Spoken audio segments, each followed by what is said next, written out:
First, let's talk about technique. Suppose we have two cars. The blue car has to travel twice as far as the black car, but both cars have to finish at the same time. Well, obviously the blue car has to travel at twice the speed as the black car if it wants to finish in the same time. So if this time is an hour, for example, then the blue car has to travel at a speed of 100 miles per hour, whereas the black car has to travel at 50 miles per hour, half the speed. In this example, the time is the same, but the distance traveled is different. Now let's take that analogy and apply it to two people playing the saxophone. The time taken to move from one note to the other is practically the same if the music is to sound correct. As one note ends, the next note must be ready to sound.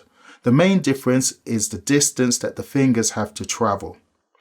Player 1 has his fingers close to the keys and thus has to move them only the distance it takes to close the keys.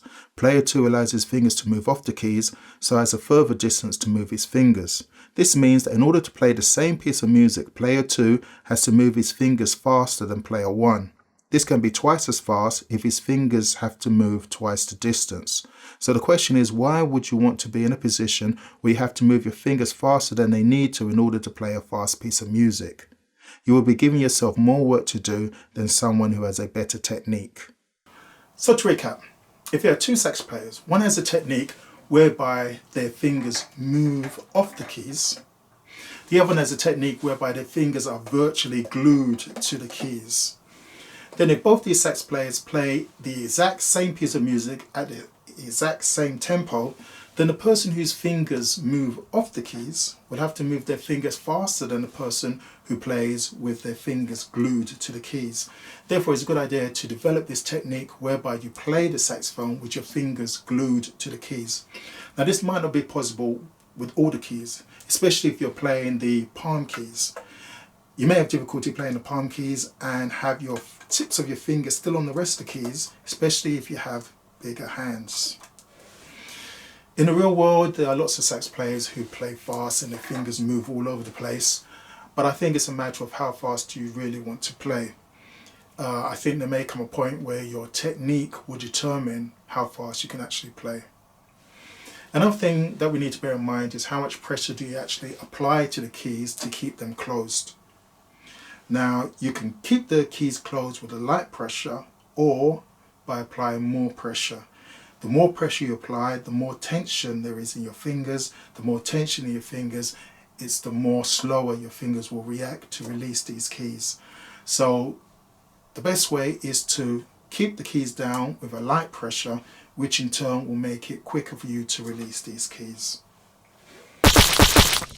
When it comes to practice tips, there's not much to say that is not obvious. And what I'm about to say, you're probably doing much of this already, but I'm going to say it for completeness. When you want to play fast, it's probably best to memorize the music, which will make it easier to play. If you're a beginner, to start, you could go through the music slowly without concentrating on the timing or sound, but rather concentrating on the notes, becoming familiar with what notes follow what, and where are the places which will cause you difficulties. You could then concentrate on those places. For example, in this music there are scale runs and chromatic runs which should not be too difficult. Also, arpeggios should not be difficult. As a good student, you should be practicing these things. However, there are some places which may be tricky, such as where you move from a run where you change one finger at a time to notes which consist of changing several fingers. Also, the change in timing could cause some problems. So you could focus on those areas to make sure you know how to play them. Usually the advice for playing fast is to play slow. So start very slow until you're able to play the music confidently and without mistakes. Then start to increase the speed slowly, only increasing the speed when you are confident that you can play the music at that speed. Use a metronome so that your playing is precise. What you want to do is to build muscle memory. When you start to play a sequence of notes that is unfamiliar to you, you have to concentrate a lot on the music and your fingers will slow as a result. But the more you practice, the less you need to concentrate on what you're doing and your fingers will speed up as they become familiar with the sequence of motions. This is muscle memory and it allows you to act more subconsciously, like when you ride a bike or drive a car. If you reach a limit and find that you're making lots of mistakes or finding that the speed is too fast, you can either slow down the music again or you can start practicing the music in smaller sections. The size of the sections will depend on the music. These sections could be based on the bars or measures of the music or on the articulation of the melody. Usually the melody will not be a long string of notes played on one breath, but rather a long string of notes grouped together according to accents and articulations. If you look at the waveform of this piece of music, you will see that there are places where the notes are tongued or accented, and you would have to include this in your playing to make the music stand out.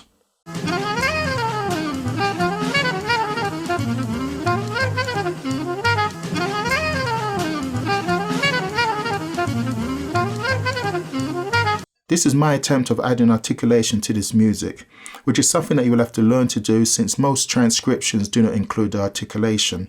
The Charlie Parker Omnibooks that I have, Volume 1 does not have the articulation, whereas Volume 2 does.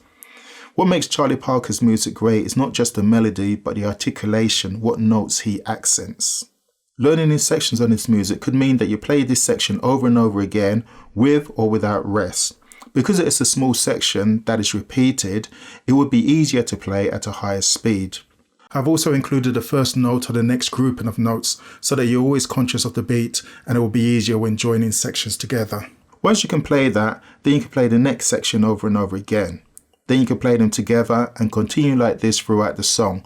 This process will help build muscle memory and increase your overall speed. When it comes to finger exercises to build up speed, scales are a good resource. You can practice running up and down the scale at speed. You can play an interrupted scale, for example, start on the first note of the scale, then play a set number of notes, then do the same on the next note of the scale and continue in this fashion up and down the scale. You can play the scale in thirds or fourths or as an arpeggio. Chromatic scales are good to practice as you need to be able to play this fast in order to play fall-offs and glissandos.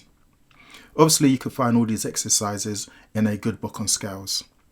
Another thing you can do is to play a pattern of notes like a triad 1, 3, 5, 3 or the popular sequence 1, 2, 3, 5 and transpose it up and down the 12 keys. This will also help with your fluidity playing across the keys. At the end of the day, to play fast usually involves good technique and lots of practice. Using a metronome is good for keeping time, but it'd be more fun to play with a backing track, especially if that backing track is part of a computer program in which you can adjust the tempo. Similarly, if you have a music program, you can write in a melody and transpose it for your instrument so that you can play along with it in unison. Here is one such program playing the music at a tempo of 100 beats per minute.